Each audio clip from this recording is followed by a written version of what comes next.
န်လိုမာမျိုးလုံးမိခဲ့ပေမဲ့ဗန်လိုနိုင်ပွဲမရတဲ့အပြင်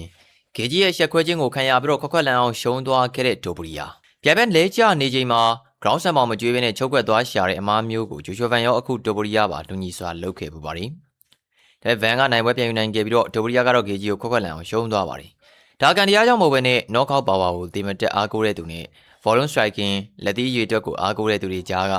မိုးနယ်မြေလိုကွာခြားတဲ့တက်လုံမိုင်းဆိုင်ရာလျှို့ဝှက်ချက်ကြီးဖြစ်ပါတယ်။ပြည်သူများလုံးမင်္ဂလာပါခင်ဗျ။ Can Fight News ကနေတင်ဆက်နေပါတယ်။ဒီပွဲစဉ်နှစ်ပွဲစလုံးမှာ fighter နှစ်ယောက်စလုံးကပြိုင်ဘက်ကိုအောက်ရောက်အောင်လုပ်နိုင်ခဲ့ပြီးတေချာဘောက်ပွဲသိမ်းနိုင်ခဲ့တဲ့ ground ဆန်ပေါင်အပေါ်စီကလက်သီးဖြင့်ဖိကျိတ်ခြင်းကိုမလုပ်ဘဲနဲ့အချင်းကြီးဖြစ်သွားစေမဲ့ချုပ်ကွက် submission ကိုလော်ကြီးရှာဖွေခဲ့ကြတာပါ။အမားကတော့တူတူပါပဲ။ဒါပေမဲ့အရင်မားရဲ့နောက်ဆက်တွဲရလက်ကွဲပြားသွားရခြင်းအဓိကတော့ချက်ကတော့သူတို့နှစ်ယောက်ရဲ့မတူညီတဲ့လက်သီးပစ်သွင်းမှုပုံစံကြောင့်ဖြစ်ပါတယ်။ဘာကြောင့်မလဲ။ဗန်ကထန်ရာနဲ့ပွဲမှာမြေပြင်ချုပ်ကွက်မအောင်မြင်ဘူးဆိုတာကိုသိလိုက်တာနဲ့တပြိုင်နက်ပင်သူရဲ့အာသာချက်ဖြစ်တဲ့မတရတိုက်ခိုက်ခြင်း standard striking စီကိုချက်ချင်းသတိကပ်ပြီးပြန်သွားခဲ့တာ။ဒီနေရာမှာဂျိုဂျိုဗန်ရဲ့ကြီးမားဆုံးအာသာချက်ကသူက balloon striker လက်သီးရည်အတွက်အားပြုသူတယောက်ဖြစ်နေတာပါပဲ။သူကပြိုင်ဘက်ကိုတစ်ချက်တည်းနဲ့လဲထိုးဘယ်တော့မှမကြိုးစားပါဘူး။အရီစာ90%လောက်ပဲအားပါတဲ့လက်သီးတွဲလုံး combination တွေကိုမနာတမ်းပစ်သွင်းပါတယ်။ level significant strike ထိရောက်သောထိုးနှက်ချက်များတွေကိုအကြိမ်များများနဲ့ဇက်တိုက်ထိုးတဲ့အခါမှာပြိုင်ဘက်အခန်းစစ်ကလိုလျောက်ပွင့်ထွက်သွားတတ်ပါတယ်။ဒီဇက်လေးရဲ့ဆမ်းပြတ်ကျနေရင်ကြောက်ဆောင်ဟာအပေါက်ဖြစ်သွားတတ်တယ်လို့မျိုးဗန်ရဲ့ volume striking ကပြိုင်ဘက်ကိုတပြေးပြေးနဲ့အသေးသက်တဲ့အကောင်းဆုံးနည်းစနစ်ဖြစ်ပါတယ်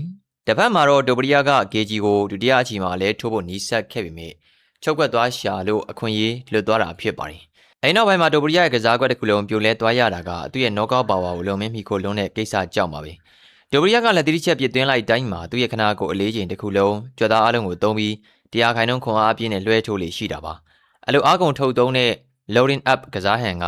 ပြိုင်ဘက်ကိုထိရင်အလဲထိုးနိုင်ပြီမဲ့လွဲသွားခဲ့ရင်တော့ကိုယ့်ရဲ့တက်လုံးကိုအစမတန်ဆုပ်ယူဖြုံးတီးပြတာပါ။တုံးကြီးရောက်တာနဲ့ဒိုပရီယာကအဲဒီ knockout လက်သီးတွေကြောင့်ပဲအသက်ရှူမဝါတော့ဘဲနဲ့ခြေလမ်းတွေလေးလံသွားခဲ့ရတာပါ။အမားတစ်ခုလုံးမိပြီးတဲ့နောက်မှာပြန်လည်ထူနိုင်တဲ့စိတ်ပိုင်းဆိုင်ရာဉာဏ်ရည် 5IQ ကလည်းသူတို့နှစ်ယောက်ကြားမှာကွာခြားတာတွေ့ရပါတယ်။ဂျိုဂျိုဗန်ကထိုင်ရာနဲ့ပွဲမှာချုပ်ကွက်မအောင်မြင်တာနဲ့ okay ငါမှားသွားပါလေ။ငါရဲ့အဓိကလက်နက်ဖြစ်တဲ့ volume striking ကိုပဲပြန်သုံးမယ်ဆိုပြီးချက်ချင်းသတိပြန်ကတ်နိုင်ခဲ့တာပါ။သူကအတင်းကျပ်လဲထိုးဖို့မကြိုးစားဘဲနဲ့ပွိုင်းယူတဲ့စနစ်နဲ့ပဲဒီငြိမ်နဲ့ပဲကစားသွားခဲ့တာဖြစ်ပါတယ်။ဒါပေမဲ့ဒိုပရီယာကတော့ဂေဂျီပြန်ထလာတဲ့အချိန်မှာသတိမကတ်နိုင်တော့ပါဘူး။တက်လုံးကျနေပြီဖြစ်ပေမဲ့သူ့ရဲ့အတ္တကြောင့်ငါတစ်ချက်တည်းနဲ့လဲထိုးပြမယ်ဆိုပြီး knockout power ကိုသာအတင်းကျပ်အားကိုးခဲ့တာပါ။အကျိုးဆက်အနေနဲ့တက်လုံးလုံးဝကုန်ခန်းသွားပြီးဂေဂျီရဲ့အကွာဝေးထိန်းချုပ်မှု distance control နဲ့ white လက်သီးတွေအောက်မှာအရက်တကွဲပြိုလဲကျသွားခဲ့ရတာဖြစ်ပါတယ်။အချောအပြင်သုံးသပ်ရမယ်ဆိုရင်တော့ကိုခန့်မြတိုင်းပေါင်းဆို MMA မှာအလဲထုနိုင်တဲ့ power ဆိုတာကပရိသတ်တွေကိုအဟိအားပေးဖို့အတွက်အကောင်းဆုံးဖြိုရည်တစ်ခုဖြစ်ပေမဲ့9ကြီး25မိနစ်ကစားမယ်တကယ်ချန်ပီယံပွဲတွေမှာတော့